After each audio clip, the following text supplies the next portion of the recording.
نبی پاک علیہ السلام نے فرمایا 3 بندے ہیں اللہ پاک انہیں دیکھ کر مسکراتا اور کیا ہوتا ہے فرمایا اور بہت خوش ہوتا ہے.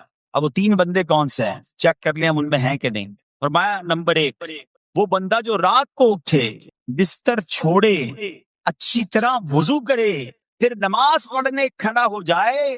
اسے دیکھ کر اللہ پاک فرشتوں سے فرماتا ہے اے فرشتوں بتاؤ میرے بندے کو نیکی پر کس نے اکسایا ہے. فرشتے عرض کرتے ہیں مولا تو بہتر جانتا ہے. اللہ پاک فرماتا ہے ہاں میں جانتا ہوں مگر تم مجھے بتاؤ. فرشتے عرض کرتے ہیں اے مالک کریم تو نے اسے ایک چیز یعنی جہنم کا خوف دیا ہے یہ اس سے ڈرتا ہے. اے اللہ تو نے ان کو ایک چیز جنت کی امید دلائی ہے یہ اس کی امید رکھتا ہے. اے اللہ یہی خوف اور امید ہے کس نے اسے رات کی نیند قربان کر کے تیرے حضور کھڑے ہونے پر ابھارا ہے. اب اللہ پاک فرماتا ہے اے فرشتوں گواہ ہو جاؤ یہ جس چیز سے ڈرتا ہے یعنی جہنم سے ڈرتا ہے میں نے اپنے اس بندے کو اس سے امن بخشا اور جس کی امید رکھتا ہے یعنی جنت کی میں نے جنت اس پر واجب کر دی. رات اٹھ کر جب دنیا سوئی ہو بندہ اٹھ کر تہجد کی نماز ادا کرے اللہ کی بارگاہ میں آنسو بہائے اللہ فرشتوں کے سامنے گویا فخر فرماتا. دوسرے نمبر پر سنو دوسرا وہ شخص جو حق و باطل کی لڑائی میں شریک ہوا ثابت قدم رہا یہاں تک کہ شہید ہو گیا یا اللہ پاک نے اسے فتح عطا فرمائی. اللہ اس بندے کو دیکھ کر بھی مسکراتا ہے. جہاد کرنے والے مجاہدین یا تو شہید ہو جائے یا غازی ہو کر لوٹے اللہ کی رضا کے لیے اللہ کی رحمت ان پر بھی چھما چھم برستی ہے. اور تیسرے نمبر پر فرمایا تیسرا وہ بندہ جو رات کو سفر کرتا ہے یہاں تک کہ رات کے آخری حصے میں جب کہیں ٹھہرتا ہے تو اس کے ساتھ والے سو جاتے ہیں مگر وہ کھڑا ہو کر نماز پڑھنے لگتا ہے. اس بندے کو دیکھ کر بھی اللہ پاک مسکراتا ہے. اجتماعی عبادت کے بڑے فائدے ہیں اجتماع میں آنا محفل میں آنا دعا میں شرکت کرنا بہت اچھی بات ہے مگر اپنی عادت ایسے بھی بنائیں کہ کچھ عبادتیں ایسی کریں کہ میں جانوں اور رب جانے. یہ جو رات اٹھ کر دعا کا لطف ہے رات اٹھ کر جو نماز پڑھنے کا لطف ہے نا جب ساری دنیا سو رہی ہے اور بندہ اپنے رب کی بارگاہ میں حاضر ہے. علماء کہتے ہیں دن کے نوافل کے مقابلے میں رات کے نوافل افضل ہے کیونکہ رات سکون ہوتا ہے رات رکت قلبی ملتی ہے. سبحان اللہ رحمت الہی چھما چھم برستی ہے. ہمیں کیا کرنا ہے کہ رات تہجد کی نماز کی عادت ڈالے. رمضان میں بن گئی تھی نا سحری کے لیے اٹھتے تھے تو لوگ تہجد پڑھتے تھے. اللہ کرے کہ یہ عادت بن جائے کبھی کبھی اگر ہر روز نہیں ہو سکتا کم از کم کبھی کبھی کریں. اچھا اگر ایسی کوئی عبادت ہو بھی جائے نا پھر سب کو بتائیں نا کہ رات اٹھا تھا تو جناب دعائیں بھی کی تو آنسو بھی بہائے. نہیں کبھی کبھی ایسا کیا کرو کہ میں جانوں اور رب جانے. اللہ سے باتیں کیا کرو. میں آپ کو صحیح بتاؤں آپ مجھے ایک بات بتائیں یہ تو آپ نے سن بھی لیا کہ اللہ کی رحمت کس قدر برستی ہے اس پر. زندگی میں بھی جب کبھی ہم پریشان ہوں اور رات نیند نہ آئے کبھی کبھی ایسا ہوتا ہے پریشانی میں نیند نہیں آتی کروٹیں بدل رہا ہوتا انسان اور اس کروٹ بدلتے بدلتے میں آپ کی جب والدہ حیات ہوگی یا ماشاءاللہ جن کے پاس ماں موجود ہے ماں جیسی ہستی کہاں ملتی ہے پھر. ایک بار اور سنو دنیا کی بہت ساری چیزیں میرے اور آپ کے پاس ہیں جو ریپلیسیبل ہیں جو بدلی جا سکتی ہیں. موبائل فون لیتے ہیں بڑی خوشی سے لیتے ہیں مگر نیا ماڈل آتا ہے تو لوگ بدل دیتے ہیں. سواری لیتے ہیں بڑی خوشی ہوتی ہے مگر جب نئی سواری آتی ہے تو ریپلیس بدل دیتے ہیں. ماڈل نیا آ گیا بھائی اب وہ پرانی لگتی ہے. مگر یاد رکھو ماں باپ چلے جائیں نا اس کے بعد ماں باپ دوبارہ نہیں ملتے. ان کا کوئی نیا ورژن یا نیا ماڈل نہیں ہے تو ان کی قدر کر لو ان کی دعائیں لے لو. تو بہرحال آپ کبھی کبھی تکلیف میں ایسا ہوا ہو کہ رات کو نیند نہ آئی ہو بے قرار ہو کر ماں کے پاس گیا آنکھوں میں آنسو لے کر ماں میں پریشان ہوں بیمار ہوں یا قرضے میں ہوں یا فلاں پرابلم ہے. ماں نے کیا کیا تھا کروٹ بدل کر سو گئی تھی کہ بیٹا تو جان تیرا کام جانے یا ماں خود بھی بیدار ہو گئی سینے لگایا اور دعا کرنا شروع کر دی. بھائی ہم روئے تو ماں بھی روئی.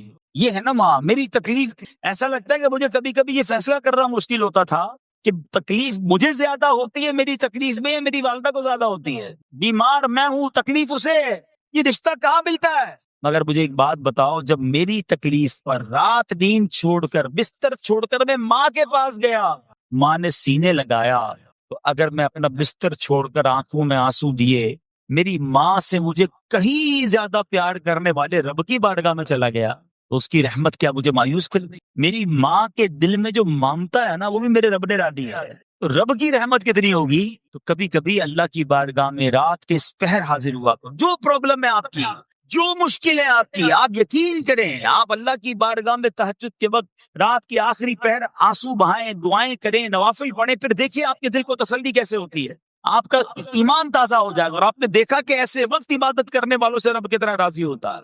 اللہ کرے یہ بات ہمیں سمجھ آ جائے۔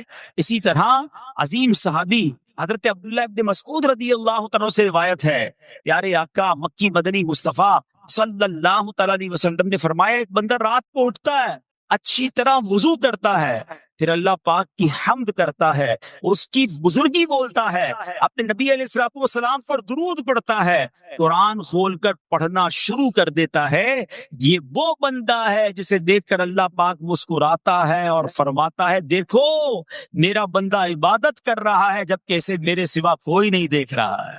اللہ، یہ کاش ہمیں عادت مل جائے کہ ہم اکیلے میں عبادت کریں، انفرادی عبادت کریں، میں جانوں میرا رب جانے، کبھی تلاوت کریں، کبھی درود پڑھیں، کبھی دعائیں کریں، کبھی آنسو بہائیں، سبحان اللہ، اس کا بدہ ہی اور ہے۔ ہاں، کبھی ایسا ہونا چاہیے۔ ہم محفل میں عشق رسول کے عالم میں رو بھی پڑھتے ہیں، مدینے کی یاد و نعت شروع ہو تو ہماری آنکھوں میں آنسو آ جاتے ہیں، یہ بھی اچھی بات ہے، مگر کبھی کبھی رات ایسی بھی ہونی چاہیے کہ دل میں ہو یاد تیری گوشے تنہائی، دل میں ہو یاد تیری گوشے تنہائی ہو، پھر تو خلوت میں عجب انجمن آرائی ہو۔ کبھی زندگی میں ایسی راتیں بھی آنی چاہیے، وہ ہے نا، جاگ اٹھا اشکوں کا مقدر، عشق نبی میں روتے روتے کیسی گزری رات نہ پوچھو۔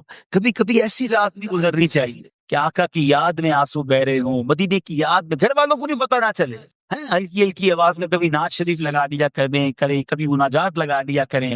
ہم پتہ نہیں کیا دیکھتے دیکھتے سوتے ہیں، کاش انہی تصورات میں آنکھیں بند ہوں کہ میں سو جاؤں یا مصطفیٰ کہتے کہتے، میں سو جاؤں یا مصطفیٰ کہتے کہتے، کھلے آنکھ صلی اللہ کہتے کہتے۔ جو مدینے کے تصور میں سوتے ہیں نا، پھر خواب میں زیارت بھی کر لیتے ہیں۔ خواب کا ایک فنامنا یہ بھی ہے، آپ جس چیز کے بارے میں سوچتے ہوئے سوتے ہیں نا، عموماً گندی باتیں دیکھ کر، گندی چیزیں دیکھ کر سوتے ہیں، پھر ایسے ڈراؤنے خواب بھی آتے ہیں، انہیں ٹینشن بھی آتی ہے، فلموں میں بھی مار داڑ دیکھی، خواب میں بھی لڑائی جھگڑے دیکھ رہے ہیں۔ جو مدینے کی یادوں میں سو رہا ہے، جو باوضو سو رہا ہے، جو اللہ کا ذکر کر کے سو رہا ہے، جو نوافل پڑھ کے سو رہا ہے، پھر دیکھو خواب میں بھی کہاں کہاں کی سیر کرے گا انشاءاللہ۔ تو اپنی خلوتوں کو اچھا کریں، اپنے اکیلے وقت کو بھی خوبصورت کریں، آنسو بہائیں، اور سبحان اللہ تہجد پڑھنے والوں کے چہروں پر نور بھی آ جاتا ہے۔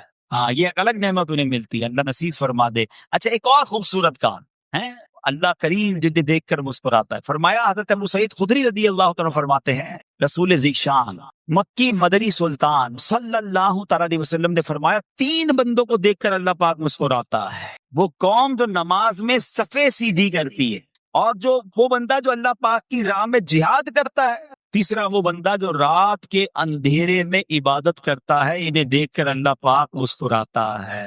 جہاد والی بات اور رات والی عبادت کی بات تو ہو گئی، اب اس میں نئی بات سیکھنے کو ملی، صفیں درست کرنے والی۔ اب روز نماز پڑھ رہے ہیں، صفیں درستی کر رہے ہوتے، امام صاحب کہہ کے تھک جاتے، کاندھے سے کاندھا ملائیں، صفوں کو سیدھا کریں۔ صفوں کو سیدھا کرنے والوں کو دیکھ کر رب کی رحمت مسکراتی ہے، رحمت برستی ہے۔ ابھی کتنا آسان کام ہے، مگر اس کی طرف بھی توجہ نہیں ہوتی ہے۔ یاد رکھیے کہ صفیں سیدھی کرنا یہ بڑی نیکی ہے، اور اللہ کرے کہ ہم اس پر عمل کرنے والے بنے۔ اور صفیں درست نہ کرنا ترک واجب، ناجائز اور گناہ ہے۔ سیدھی صفیں نہیں کرتے، نہیں، ناجائز کرتے ہیں، گناہ کرتے ہیں۔ صف درست نہ کرنے سے نماز ناقص رہ جاتی ہے۔ اور یہ بعض اوقات لوگ کہتے ہیں، یار ہمیں اس نماز میں وسوسے بہت آتے ہیں۔ روایتوں میں آتا ہے صف درست نہ کرنا نماز میں وسوسے آنے کا سبب ہے۔ صفیں ٹھیک نہیں ہوں گی نا، عجیب عجیب سی باتیں دماغ میں آئیں گی۔ کیوں؟ حدیث پاک میں آتا ہے، شیطان تمہارے درمیان بھیڑ کے بچے کی طرح گھس جاتا ہے، شیطان صفوں میں گھس جاتا ہے۔ صف سیدھی نہ کرنے میں چہرہ بگڑنے کا اندیشہ ہے۔ اب ذرا اور کر لیجئے، یہ کتنا ضروری ہے۔ قرآن کریم میں ایک سورت ہے، سورہ صافات۔ اس مبارک سورت کی پہلی آیت میں اللہ پاک نے فرمایا، بس صافات صفا، ان کی قسم جو باقاعدہ صفیں باندھے ہوئے ہیں۔ حضرت عبداللہ ابن مسعود فرماتے ہیں، یہاں صفیں باندھنے والوں سے مراد فرشتے ہیں۔ حضرت جابر بن سمورہ رضی اللہ تعالیٰ عنہ فرماتے ہیں، ایک دن پیارے آقا مکی مدنی مصطفیٰ صلی اللہ تعالیٰ علیہ وسلم تشریف لائے اور فرمایا، تم ایسے صف کیوں نہیں بناتے؟ جیسے فرشتے صفے بناتے ہیں. ہم نے عرض کی یا رسول اللہ صلی اللہ تعالیٰ علیہ وسلم فرشتے کیسے صف بناتے ہیں؟ فرمایا پہلے اگلی صف مکمل کرتے ہیں اور خوب مل کر کھڑے ہوتے ہیں. سبحان اللہ، مبارک ہو مسلمانوں کو جو صفے سیدھی کرتے ہیں، اچھی طرح کاندھے سے کاندھا ملاتے ہیں، گویا یہ فرشتوں کا کام کر رہے ہیں، فرشتوں والا کام کر رہے ہیں. تفسیر طبی میں ہے فاروق اعظم رضی اللہ عنہ کا یہ معمول تھا، جب نماز پڑھانے لگتے تو نمازیوں کو فرماتے صفے سیدھی کر لو، اے فلاں ذرا آگے ہو جاؤ، اے فلاں ذرا پیچھے ہو جاؤ. پھر فرماتے بے شک اللہ پاک تمہیں فرشتوں کی طرح دیکھنا پسند فرماتا ہے. تو صفے سیدھی رکھنا یہ فرشتوں کا انداز ہے اور اللہ کی رحمت خوب برستی ہے، گویا رب مسکراتا ہے انہیں دیکھ کر. ایک عورت حضرت سیدنا حسن بصری رحمت اللہ تعالی کے پاس آئی اور کہا کہ اے شیخ میری لڑکی فوت ہو گئی ہے، میں اسے خواب میں دیکھنا چاہتی ہوں. حضرت حسن بصری رحمت اللہ تعالی نے فرمایا کہ 4 رکعت نفل اس طرح ادا کرو کہ ہر رکعت میں سورہ فاتحہ 1 مرتبہ اور سورہ تکاثر الہاکم التکاثر، یہ پوری جو سورت ہے یہ 1 مرتبہ پڑھو، اور یہ نماز عشاء کی نماز کے بعد پڑھ کر پہلو کے بل پیارے آقا علیہ الصلوۃ والسلام پر درود پڑھتے ہوئے سو جاؤ یہاں تک کہ تمہیں نیند آ جائے. اس عورت نے اپنی مرحوم بیٹی کو خواب میں دیکھنے کے لیے یہی عمل کیا، یہی فارمولہ اپنایا، یہی وظیفہ اپنایا. اس عورت نے خواب میں کیا دیکھا؟ ماں اپنی بیٹی کو تکلیف میں نہیں دیکھ سکتی. اب اس عورت نے خواب میں دیکھا کہ اس کی بیٹی عذاب میں گرفتار ہے، گندک کا لباس اس کا پہنا ہوا ہے، ہاتھ بندھے ہوئے ہیں اور پاؤں میں آگ کی زنجیریں. اب جب یہ عورت بیدار ہوئی تو بہت افسردہ، ظاہر ہے ماں اگر اپنی بچی کو عذاب میں دیکھ لے تو کون سی ماں سکون میں ہوگی. حضرت حسن بصری رحمت اللہ تعالی کے پاس آئی اور آ کر کہا کہ حضور میری بیٹی تو عذاب میں ہے. آپ نے فرمایا کچھ مال صدقہ کرو. اب کہتے مال صدقہ کرو، امید ہے کہ اللہ عز و جل اسے معاف فرما دے گا. حضرت حسن بصری رحمت اللہ تعالی اسی رات سوئے. 1 دن کے بعد آپ آرام کر رہے ہیں، آپ نے عالم خواب میں خود کو جنت کے باغ میں دیکھا. ایک خوبصورت تخت پر ایک حسین و جمیل عورت بیٹھی ہوئی تھی، سر پر نور کا تاج سجا ہوا ہے. کہنے لگی اے حسن کیا آپ مجھے نہیں جانتے؟ حضرت حسن بصری رحمت اللہ تعالی نے فرمایا کہ نہیں میں تو نہیں جانتا. تو وہ عورت، وہ خاتون کہتی ہے کہ میں اسی عورت کی بیٹی ہوں جو کل آپ کے پاس آئی تھی، آپ نے جس کو وظیفہ بتایا تھا. حضرت حسن بصری رحمت اللہ تعالی نے فرمایا کہ تمہاری ماں تو بتا رہی تھی تم عذاب میں ہو، تم بڑی تکلیف میں تھی. کہا حضور بات تو یہی ہے، میری ماں نے سچ کہا تھا. آپ نے پوچھا پھر یہ مقام کیسے ملا؟ آج تو جنت کی نعمتیں تمہارے ساتھ. اس لڑکی نے کیا کہا؟ بڑی زبردست بات ہے. کہتی کہ ہم 70,000 افراد تھے جو عذاب میں مبتلا تھے، مگر ایک نیک آدمی ہمارے قبرستان سے گزرا، اس نے سرکار دو عالم صلی اللہ تعالی علیہ وسلم پر درود پڑھا اور اس کا ثواب ہمیں پہنچایا. اللہ عز و جل نے اس درود کو اس کی طرف سے قبول فرمایا اور ہم تمام کو اس درود شریف کی برکت سے اس عذاب سے نجات عطا فرمائی، اور مجھے یہ مرتبہ ملا جو آپ اپنی آنکھوں سے مشاہدہ کر رہے ہیں. 70,000 افراد قبرستان کے مردے جن پر عذاب ہو رہا تھا، مگر ایک نیک شخص گزر کر درود پاک پڑھ کر ساری قبر والوں کو ایصال ثواب کرتا ہے تو 70,000 لوگوں سے عذاب گویا دور کر دیا جاتا. اے میٹھے میٹھے اسلامی بھائیوں، کتنے سارے مدنی پھول اس واقعے سے ملتے ہیں. قبرستان جانا چاہیے، وہاں جا کر فضول باتیں نہیں. آج کل تو قبرستان میں بھی برے کام ہو رہے ہیں، معاذ اللہ. منشیات فروشوں نے، بہت سارے غلط کام کرنے والوں نے قبرستان کا رخ کیا ہے. ارے یہ تو عبرت کی جگہ ہے، جہاں کسی کی قبر میں عذاب ہو رہا ہے، کسی کی قبر جنت کا باغ ہے، وہاں جا کر تو آنسو بہانے. جی ہاں، حضرت عثمان غنی رضی اللہ تعالیٰ ذو نورین، ذرا مرتبہ سوچئے گا، ذو نورین ہیں، خلیفۃ المسلمین ہیں، امیر المومنین ہیں، مگر آپ جب قبرستان جاتے، کبھی کسی قبر کے پاس جاتے، زاروں کتار روتے، اتنا روتے کہ آپ کی داڑھی آنسوؤں سے تر ہو جاتی. کسی نے کہا حضرت نہ آپ حشر کی بات پر اتنا روتے ہیں، نہ جہنم کے تذکرے پر اتنا روتے ہیں، آپ قبرستان میں آتے ہیں یا قبر کی بات ہوتی ہے بڑا روتے ہیں.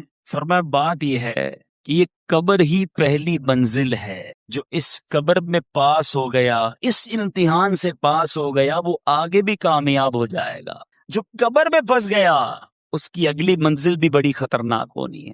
آج کچھ لوگ یہ بھی کہتے ہیں ہم تو شراب نہیں پیتے، یہ شراب کی دکان چلانے والے کچھ ملکوں میں کہتے ہیں ہم تو کافر کو شراب بیچتے ہیں، یہ جناب کافر کے لیے ہم نے شراب رکھی ہے۔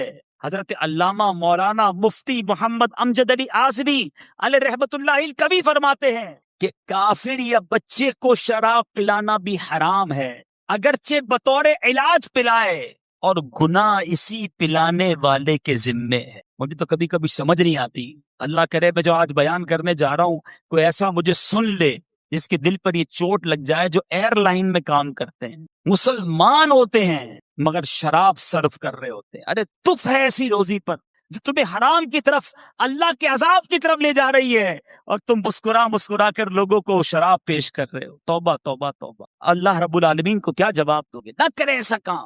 اگر مجھے دنیا بھر میں کوئی ایسا سن رہا ہے جو کسی ایسے سٹور پہ کام کرتا ہے جہاں شراب صرف کی جاتی ہے، چھوڑ دو ایسی نوکری، نہ کرو ایسا کام۔ اللہ غیب کے خزانوں سے تمہیں حلال روزی عطا فرمائے گا۔ مجھے یاد آ گیا، ایک بار ہم اٹلی میں تھے، مدنی قافلے میں، اسی طرح کا کچھ بیان تھا۔ ایک شخص، ایک مسلمان میرے پاس آیا اور آ کر کہتا ہے کہ میرا جی تو بڑا چاہتا ہے کہ میں حلال کماؤں، لیکن ہمارے سٹور پہ شراب بیچی جاتی ہے، اگر میں شراب نہیں بیچوں گا تو ہمارے سٹور پہ گاہک کم آئیں گے، گاہک کم آئیں گے تو میری روزی کا کیا ہوگا، بچوں کا کیا ہوگا، کاروبار کیسے چلے گا؟ میں نے اس سے ایک سوال کیا، اور میں تمام شراب بیچنے والوں، تمام غلط کام کرنے والوں سے وہی سوال آج کرنے لگا ہوں۔ میں نے پوچھا یہ بتاؤ اگر روزی دینے والا کون ہے، پہلے یہ بتاؤ۔ اس نے کہا اللہ۔ میں نے کہا تم حرام کام کر رہے ہو، تمہیں روزی مل رہی ہے، کیا حلال کرو گے اللہ روزی بند کر دے گا؟ اللہ کی فرما برداری کرو گے کیا وہ رزق کے دروازے بند کر دے گا؟ آج تم اس کی نافرمانی کر رہے ہو، وہ تمہیں دے رہا ہے۔ تھوڑی دیر اس کی آنکھوں میں آنسو آ گئے، کہتا ہے آج کا دن ہے، اس کے بعد میرے سٹور پہ آئندہ کبھی شراب نہیں بیچوں۔ کچھ دنوں بعد پھر ملاقات ہوئی، کہتا ہے جب سے شراب بیچنا بند کی ہے اللہ نے سکون بھی دے دیا ہے، روزی میں برکت بھی دے دی۔ ہمت تو کرے نا، پہلے ہی سوچ لیتے ہو کہ ہمارا کیا ہوگا۔ ارے اللہ پر بھروسہ رکھو، جب رزق دینے والا وہ ہے تو ہم کیوں ایسا کاروبار کریں؟ بہرحال میٹھے میٹھے اسلامی بھائیوں، نبی پاک علیہ الصلوۃ والسلام فرماتے ہیں اللہ عز و جل نے شراب اور اس کی قیمت یعنی کمائی، مردار اور اس کی کمائی، خنزیر اور اس کی کمائی کو حرام قرار دیا ہے۔ خدا را اس کی کمائی نہ کمانا، کبھی اس میں ہاتھ نہ ڈالنا۔ میٹھے میٹھے اسلامی بھائیوں، قرآن مجید فرقان حمید کس طرح شراب اور جوئے کے بارے میں ہماری رہنمائی کرتا ہے۔ چنانچہ پارہ دوسرا سورہ بقرہ آیت نمبر 219 میں ارشاد ہوتا ہے یسألونک عن الخمر والمیسر قل فیہما اثم کبیر۔ ترجمہ کنز الایمان، تم سے شراب اور جوئے کا حکم پوچھتے ہیں، تم فرما دو کہ ان دونوں میں بڑا گناہ ہے، اثم کبیر۔ آگے فرمایا منافع للناس، اور لوگوں کے کچھ دنیاوی نفع بھی، وَإِثْمُهُمَا أَكْبَرُ مِن نَفْعِهِمَا، اور ان کا گناہ ان کے نفع سے بڑا ہے۔ گویا شراب میں کوئی فائدہ نہیں، جس جوئے میں کوئی فائدہ نہیں، بلکہ ایک جگہ یہ شیطان کے کام، شیطان کے آلے قرار دیے گئے۔ میٹھے میٹھے اسلامی بھائیوں، نہ شراب کے قریب جانا ہے، نہ جوئے کے قریب جانا ہے۔ آج طرح طرح کے طریقے سے جوئے کھلائے جا رہے ہیں، پرچی کے نام پر، شطرنج کے نام پر، کرکٹ کے نام پر، شرطوں کے نام پر۔ آج بندہ کہتا ہے جناب ٹیلی فون کرتا ہوں اور اپنے پیسے لگا دیتا ہوں، تھوڑی دیر میں پیسے کما لیتا ہوں۔ اے میرے میٹھے اسلامی بھائیوں، یہ حرام، یہ جہنم میں لے جانے والا کام ہے۔ یاد رکھنا جوئے کی کمائی بھی حرام ہے، اور ہم نے کئی جواریوں کے گھر بکتے دیکھے، کئی جواریوں کو تباہ و برباد ہوتا دیکھا۔ ارے نہ بھی ہوئے تباہ، کروڑ پتی بھی بن گئے، تو یہ پیسے تمہیں جہنم میں لے جائیں گے۔ یہ دنیا میں چھوڑ کر جاؤ گے تو آخرت میں عذاب کا باعث بنیں گے۔ ہمیں یہ حرام کی روزی نہیں چاہیے، خدا را توبہ کر لیجئے، جوئے کے قریب بھی نہ جائیے۔ ہمیں حلال اور فقط حلال روزی کمانی ہے۔ نبی پاک علیہ الصلوۃ والسلام شب معراج، میرے آقا جب آسمانوں کی طرف تشریف لے گئے تو پیارے آقا علیہ الصلوۃ والسلام کی خدمت میں 2 پیالے پیش کیے گئے، ایک دودھ کا، دوسرا شراب کا، چوائس دی گئی۔ نبی پاک علیہ الصلوۃ والسلام ان میں سے کوئی ایک پسند فرما لیں۔ میرے آقا علیہ الصلوۃ والسلام نے دودھ کو پسند فرمایا، تو عرض کی گئی آپ علیہ الصلوۃ والسلام نے فطرت کو پسند فرمایا ہے، کیونکہ اگر آپ شراب کو پسند فرماتے تو آپ کی امت گمراہی کا شکار ہو جاتی. میٹھے میٹھے اسلامی بھائی غور کیجیے، نبی پاک علیہ الصلوۃ والسلام نے شراب کی طرف گویا ہاتھ بھی نہیں بڑھایا اور دودھ کو پسند فرما کر فطرت کو پسند فرمایا. مگر آج ہمارا حال کیا ہے؟ آپ کو پتہ ہے شراب ہمارے صحابہ بھی پیتے تھے. جب شراب کی حرمت نازل نہیں ہوئی تھی نا، شراب نہ حرام قرار بھی دی گئی، وہ پیتے تھے. لیکن کئی صحابہ اس وقت بھی نہیں پیتے تھے، لیکن چونکہ حلال تھی، مگر عادت ہونے کے باوجود جیسے ہی پتا چلا کہ شراب حرام ہو گئی ہے، اللہ، مکے کی گلیوں میں شراب کے برتن بہا دیے گئے، برتن توڑ دیے گئے. جس کے ہاتھ میں گلاس تھا اس نے توڑ دیا، ہاتھ میں بوتل تھی اس نے توڑ دیا، سارے برتن سے شراب بہا دی گئی. میٹھے میٹھے اسلامی بھائیو سنیے، حضرت انس بن مالک رضی اللہ عنہ سے مروی ہے، آپ فرماتے ہیں ہمارے پاس آگ کے بغیر کچی کھجوروں کی بنی ہوئی شراب تھی. میں فلاں کو شراب پلا رہا تھا کہ ایک شخص آیا اور اس نے بتایا کہ شراب حرام ہو گئی. ابھی آ کر بتاتا ہے شراب پلا رہے ہیں. کہتے ہیں ان سب نے مجھ سے کہا اے انس یہ مٹکوں کو انڈیل دیجیے، اب شراب نہیں پینی، حرام ہو گئی، اب نہیں پینی. آپ فرماتے ہیں کہ معلوم ہونے کے بعد صحابہ کرام نے اس کے متعلق کسی سے کچھ نہ پوچھا اور نہ ہی شراب کی طرف دوبارہ دیکھا. کیسے لوگ تھے؟ پتا چل گیا منائے نہیں چلے گی. آج ہم کو پتا ہے حرام، مگر پھر بھی شراب نہیں چھوڑ. اور شرابی کیسا عجیب شخص ہے. آپ تو جو یہ معاشرے میں رہتا ہے اسے پتا ہے کہ شراب پینے والے کو ہوش ہی نہیں رہتا. حضرت عبداللہ بن عمر بن عاص رضی اللہ عنہ فرماتے ہیں میں نے اللہ عز و جل کے پیارے حبیب صلی اللہ تعالی علیہ وسلم سے شراب کے متعلق پوچھا. پیارے آقا نے فرمایا یہ سب سے بڑا گناہ اور تمام برائیوں کی جڑ ہے. شراب پینے والا نماز چھوڑ دیتا ہے اور بعض اوقات اپنی ماں، خالہ اور پھوپھی سے بھی بدکاری کا مرتکب ہو جاتا ہے. اسے پتہ ہی نہیں چلتا نا کہ ماں ہے، بہن ہے کہ کون ہے. شراب کے نشے میں جو بے حیائی چاہے وہ کر ڈالتا ہے. اور ایسے کئی معاملات پتہ چلتے ہیں کہ کوئی عورتوں پہ ظلم کر رہا ہوتا ہے، کوئی انہیں گالیاں نکال رہا ہوتا ہے، اس کو اپنا پتہ نہیں ہوتا کہ ہمارا کیا حال ہے. حالانکہ میٹھے اسلامی بھائیوں شرابی جو ہے نا، اس کی وجہ سے اس کے خاندان کی بھی بے عزتی ہو رہی ہے. اس کا بچہ الگ ڈی مورلائز ہو رہا ہوتا ہے کہ میرا باپ شرابی. میں پچھلے دن ایک جگہ گیا، مجھے بتایا کہ ہمارے یہاں اتنی شراب پی جاتی ہے، پاکستان کے ایک علاقے کی بات کر رہا ہوں، کہ ایک بندے کو کہتا ہے میں نے اپنی آنکھوں سے دیکھا جو اپنے 5 سال کے بچے کو شراب پلا رہا تھا، خود پیا اور اب نشے میں اپنے بچے کو شراب پلا رہا ہے. مجھے بتائیے کہ ایسے بچے کیسے بڑے ہوں گے جو باپ کی شفقت سے محروم ہیں. باپ سے جب ملتا ہوگا گالیاں ملتی ہوں گی، ڈانٹ ڈپٹ ملتا ہوگا، بیوی الگ پریشان، ماں باپ الگ پریشان. یہ شراب ہے ہی چیز ایسی جو پورے گھر کا نظام برباد کر دیتی ہے. اور کئی لوگ اپنی ساری کمائی اس نشے کے اندر ڈال دیتے ہیں. صرف شراب کی بات نہیں کرتا، آج ہیروئن کے نام پر، چرس کے نام پر، نہ جانے منشیات کے نام پر ہمارے نوجوانوں کو کدھر لگا دیا گیا. صحت الگ برباد ہو گئی اور جہنم میں جانے والا کام الگ ہو رہا ہے. خدارا آج آئے ہو اس اجتماع میں آپ کے آگے ہاتھ جوڑتا ہوں، شب برات سب کی بخشش ہوگی، شرابی نہیں بخش. اللہ کے واسطے چھوڑ دو. میں آپ کو بتاتا ہوں میرے رب کی جنت کیسی ہے. شراب پینی ہے نا، تھوڑا صبر کر لو، اللہ نے جنتیوں کے لیے جنتی شراب تیار کر رکھی. ہم پیئیں گے شراب انشاءاللہ، مگر وہ شراب پیئیں گے جس کو شراب طہور کہا گیا، جس کو پاکیزہ شراب قرار دیا گیا. سبحان اللہ. میٹھے میٹھے اسلامی بھائیو، ابھی میں آپ کو جنتی شراب کے بارے میں بتاتا ہوں، لیکن ایک دل ہلا دینے والی صحابہ کرام کا قول سنیے. میرے بزرگ بیٹھے ہیں، اپنی بچی کا رشتہ کرتے وقت ہم کیا چیک کرتے ہیں کہ لڑکا کماتا کتنا ہے، رہتا کدھر ہے، دکھتا کیسا ہے. بس 3-4 چیزیں، زیادہ زیادہ خاندان پوچھ لیا. کبھی یہ پوچھا کہ نماز پڑھتا ہے کہ نہیں پڑھتا، کہیں شراب تو نہیں پیتا، کہیں برے دوستوں میں تو نہیں بیٹھتا. سنو، صحابہ کرام کا قول ہے جس نے اپنی بیٹی کو کسی شرابی کے نکاح میں دیا، گویا اس نے اپنی بیٹی کو بدکاری کے لیے پیش کر دی. آج کوئی نہیں سوچتا. آج ہمارے نزدیک گناہ وہ برے ہیں جو لوگوں کے نزدیک برے ہیں. ارے لوگ کیا کہیں گے کہ شرابی کو بیٹی دے دی، جواری کو بیٹی دے دی، اس لیے، ورنہ برے دوستوں میں بیٹھنے والے کو کون چیک کرتا ہے. ارے اپنی بیٹی کا رشتہ کر رہے ہو، دیکھو جس کے ہاتھ میں آپ بیٹی کا رشتہ دے رہے، کل وہ آپ بیٹی کے بچوں کا باپ بھی بننا ہے. باپ کیسا ہوگا؟ اگر وہ حرام روزی لا کر کمانے والا ہے تو پورے گھر کو برباد کر دے گا نا. تو کبھی شرابی سے رشتہ بھی نہ کریں اور شراب پینے والا بھی اللہ کے واسطے توبہ کرے. میٹھے میٹھے اسلامی بھائیوں، نبی پاک کا ایک اور فرمان سنیے، دل دہلانے والا بیان. نہ شرابیوں کے ساتھ بیٹھو، میرے آقا کہتے ہیں نہ شرابیوں کے ساتھ بیٹھو، نہ ان کے بیمار ہونے پر عیادت کرو، اور نہ ہی ان کے جنازوں میں شرکت کرو۔ شراب پینے والا بروز قیامت اس حال میں آئے گا کہ اس کا چہرہ سیاہ ہوگا، اس کی زبان سینے پر لٹک رہی ہوگی، تھوک بہ رہا ہوگا، اور ہر دیکھنے والا اس سے نفرت کرے گا۔ اب غور کر لیجیے، کیا شرابی کی جس کو آپ کہیں کہ بدقسمتی ہے، نبی پاک فرماتے نہ بیٹھو، نہ سلام کرو، نہ عیادت کرو، نہ جنازے میں جاؤ۔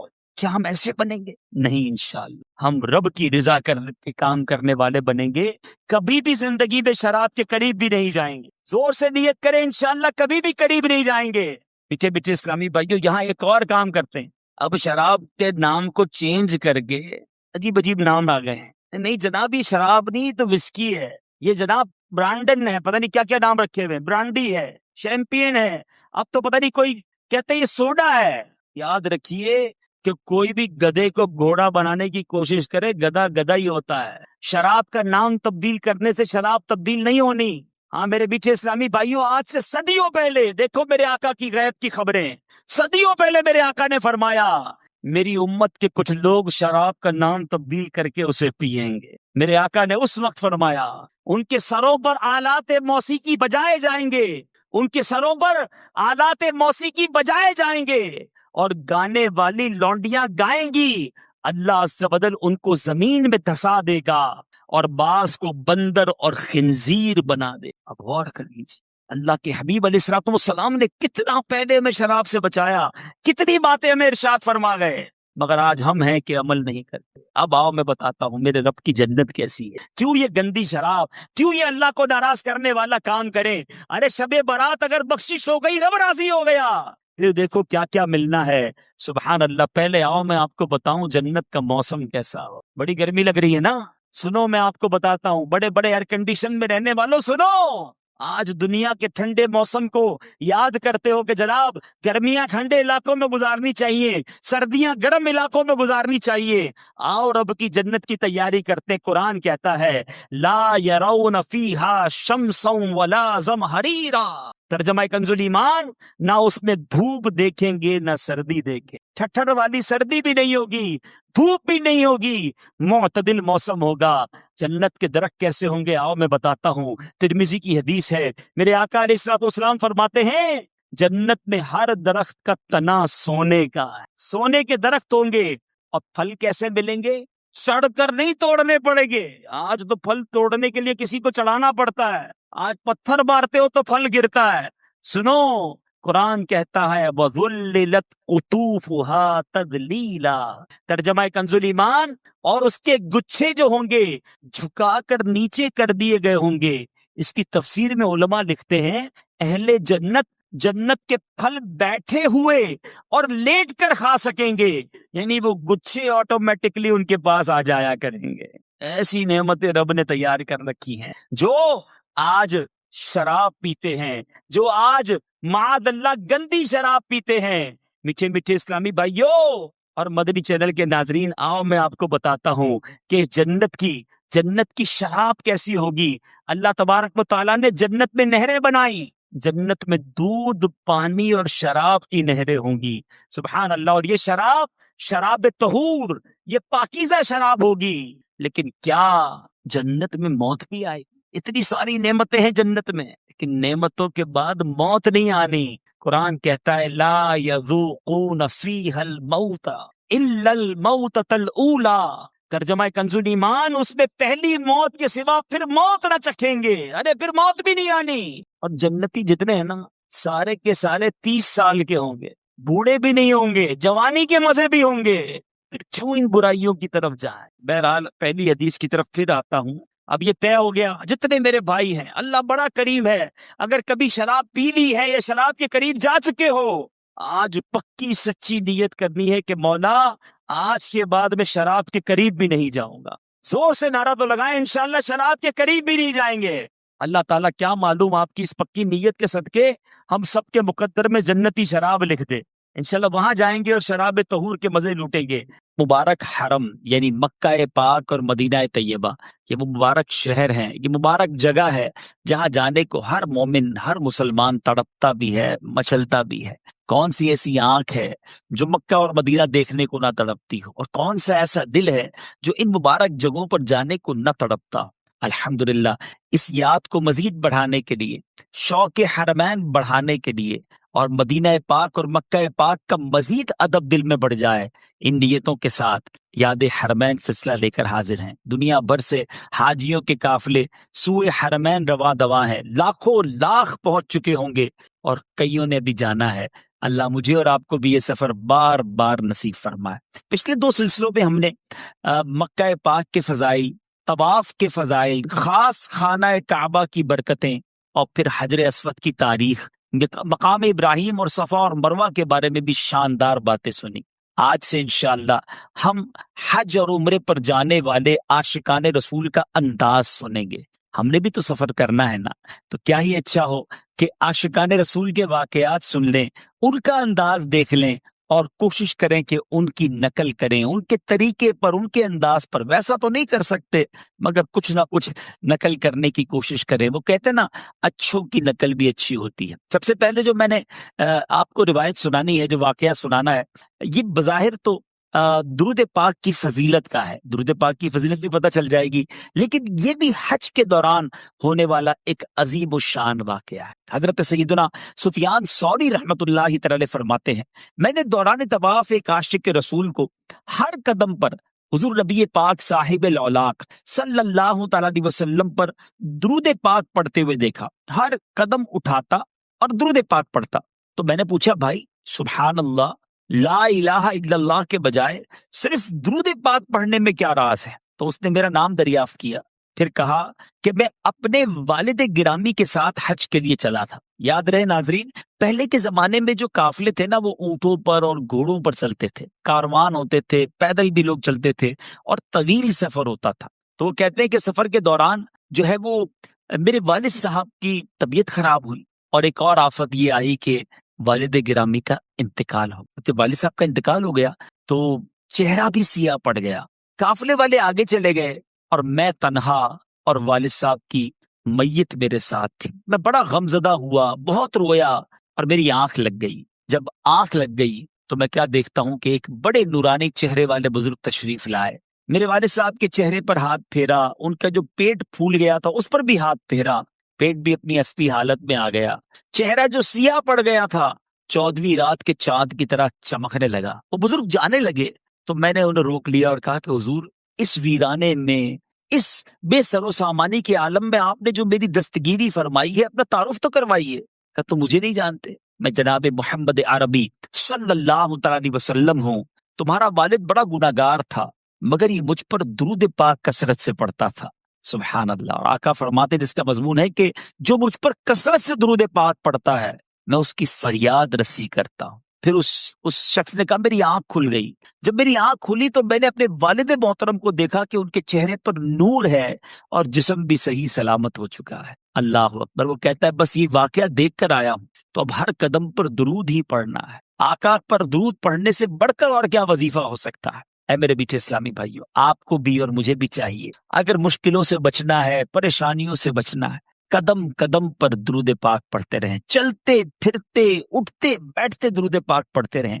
یقین کریں یہ درود پڑھنا مشکلوں سے، پریشانیوں سے، دکھوں سے، قرضوں سے، بے روزگاریوں سے، بہت ساری پریشانیوں سے انشاءاللہ بچائے گا۔ یقیناً صلح حدیبیہ کے بارے میں آپ نے سنا ہوگا۔ مسلمان تقریباً 1500 کی تعداد میں صحابہ کرام ہیں۔ ہجرت مدینہ کے بعد یہ پہلا موقع تھا کہ ایک قافلے کی صورت میں عمرہ کرنے کے لیے صحابہ کرام نبی پاک کے ساتھ تشریف لائے۔ اب حدیبیہ کے مقام پر پہنچے۔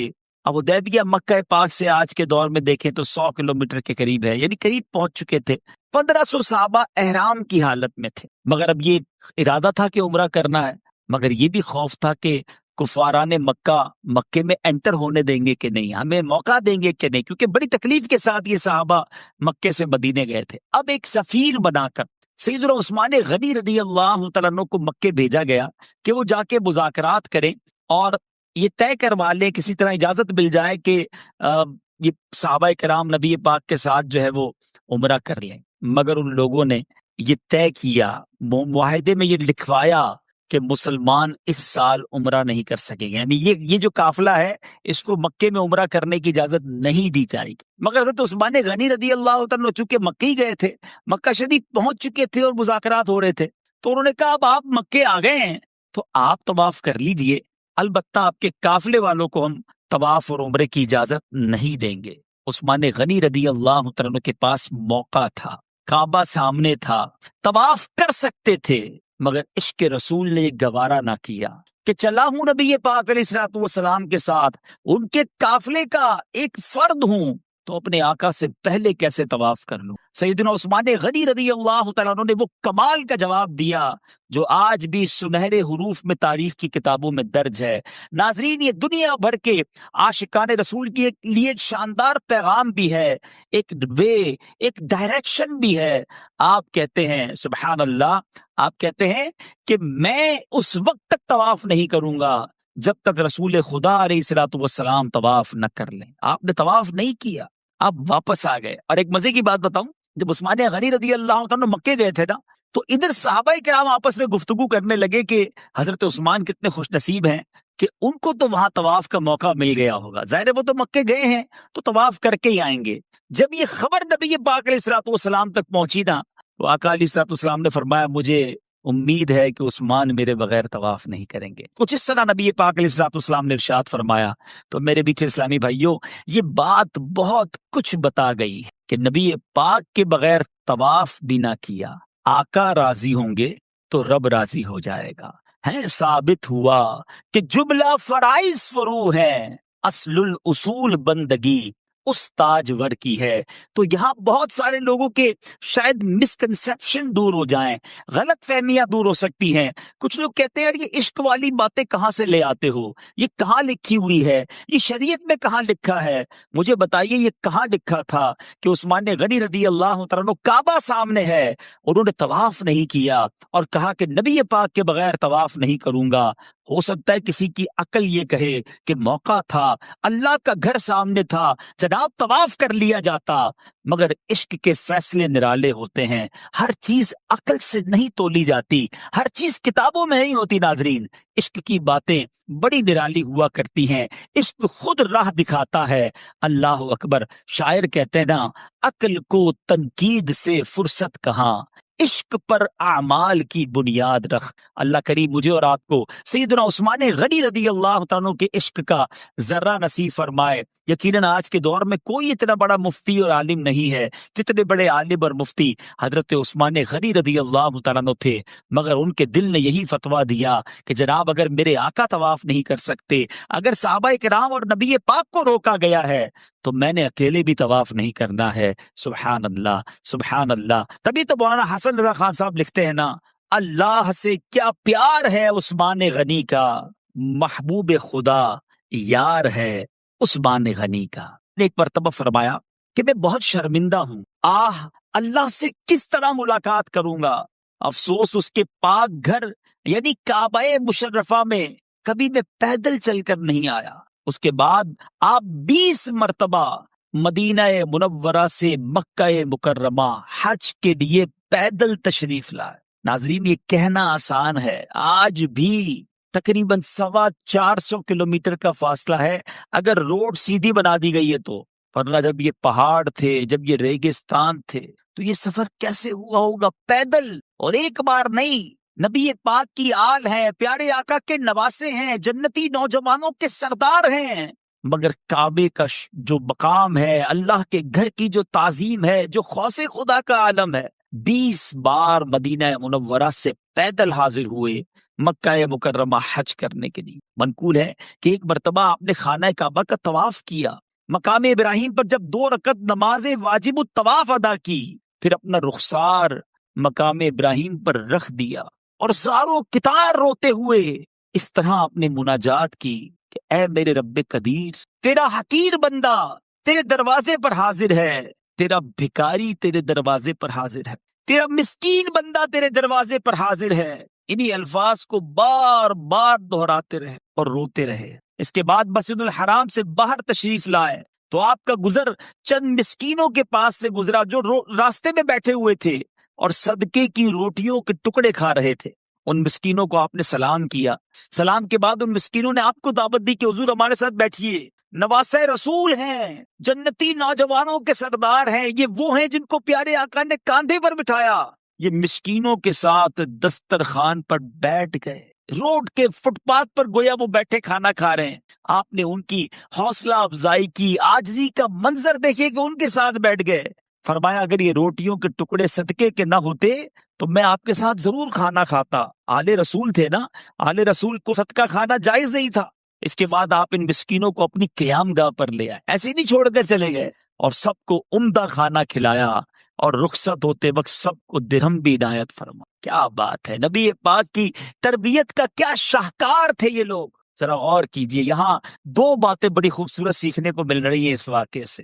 ایک تو کعبے کی عظمت، اللہ کے گھر میں حاضری کا انداز، وہاں خوف خدا کا عالم کیا ہونا چاہیے، وہاں اللہ کی بارگاہ میں فریاد کیسے کرنی چاہیے. ارے یہ لوگ تو بخشے بخشائے ہیں، جنتی نہیں فقط، ان کے صدقے ہم نے جنت میں جانا ہے. مگر اللہ کی بارگاہ میں آنسو بہا رہے ہیں، دعائیں کر رہے ہیں، پیدل حج کو جا رہے ہیں. اور آج ہم میں سے جو لوگ حج کو جاتے ہیں، عمرے کو جاتے ہیں، ہنستے ہوئے، کہہ مارتے ہوئے، غفلت کا عالم ہے، سیلفی ہو رہی ہے، موبائل چل رہے ہیں، معاذ اللہ ادھر بھی گناہ ہو رہے ہیں. کعبے کو دیکھ کر بھی آنسو نہیں ہیں، وہاں بھی غفلت ہے. ایک آدھ بار تو دعا کر لی، اس کے بعد تو شاپنگ اور گھومنا پھرنا. نہیں میرے حاجیوں، یہ سفر اس لیے نہیں ہے کہ ہم فضول باتوں میں گزاریں، ہم غفلت میں گزاریں. مکہ پاک میں ایک ہیبت ہونی چاہیے دل پر کہ میں اللہ کی بارگاہ میں حاضر آیا ہوں، اللہ کے گھر پر آیا ہوں. اور جب بادشاہ کی بارگاہ میں ایک غلام جاتا ہے تو وہ ڈرا ہوا رہتا ہے کہ کہیں بادشاہ ناراض نہ ہو جائے. یہ تو احکم الحاکمین ہے، تو یہ رب العالمین کا گھر ہے.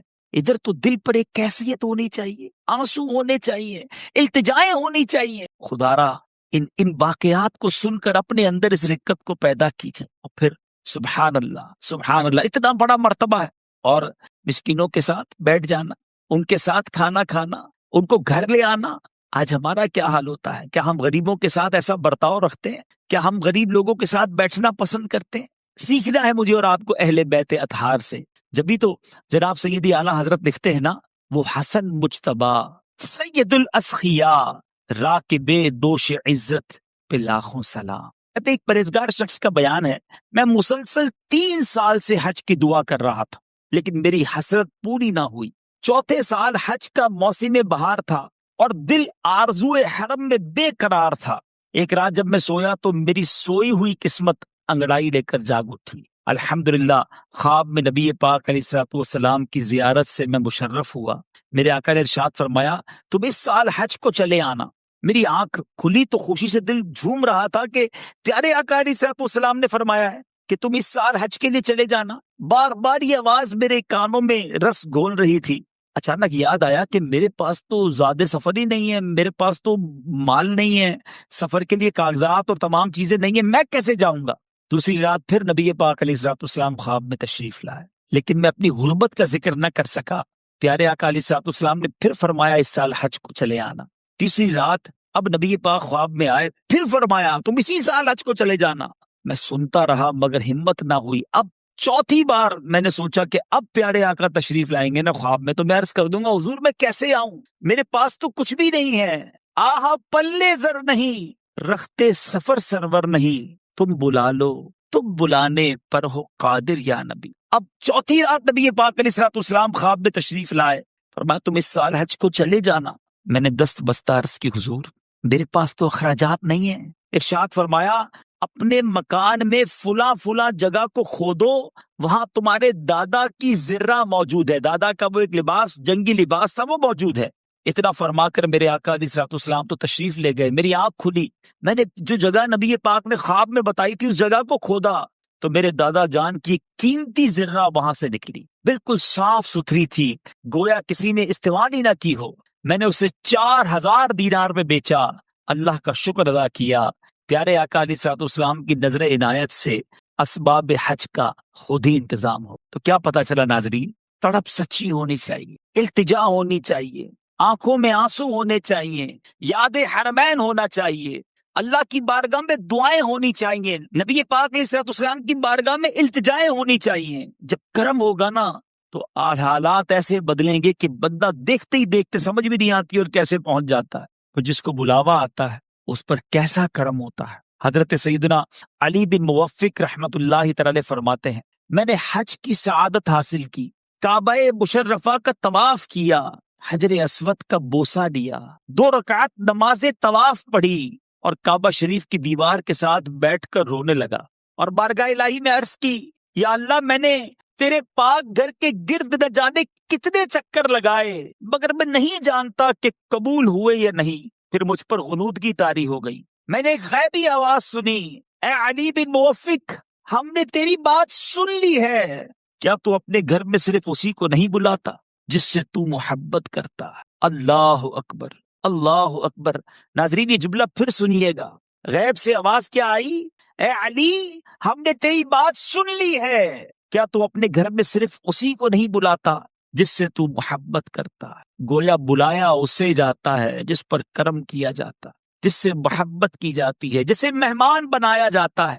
پھر ہم کیوں نہ تڑپیں، ہم کیوں نہ التجائیں کریں بارگاہ الہی میں کہ مولا ہمیں بھی اپنے گھر کا مہمان بنا لے، ہم پر بھی مہربانی کر دے، ہمیں بھی تیرا گھر دکھا دے، ہمیں بھی حج کی سعادت بخش دے۔ مالک بڑے گناہ ہیں، بڑی خطائیں ہیں، اور ہم نے سن رکھا ہے حدیثوں میں کہ عرفات کے میدان میں حاجیوں کے سارے گناہ معاف کر دیے جاتے ہیں۔ بہت گناہ ہے مالک ہمارے سر پر، ہم پر کوئی ایسی کرم نوازی کر دے کہ ہم بھی احرام پہن کر عرفات آ جائیں اور یہ سارے جو گناہوں کا انبار ہے یہ اتر جائے۔ حقوق العباد کے معاملات بھی بہت سارے ہیں، مزدلفہ میں حقوق العباد معاف کرنے کا وعدہ ہے، اور سبحان اللہ جو نبی پاک کے روضے پر چلا جائے، آقا فرماتے من زار قبری وجبت لہو شفاعتی، مدینے جاؤ تو ادھر شفاعت کا وعدہ ہے۔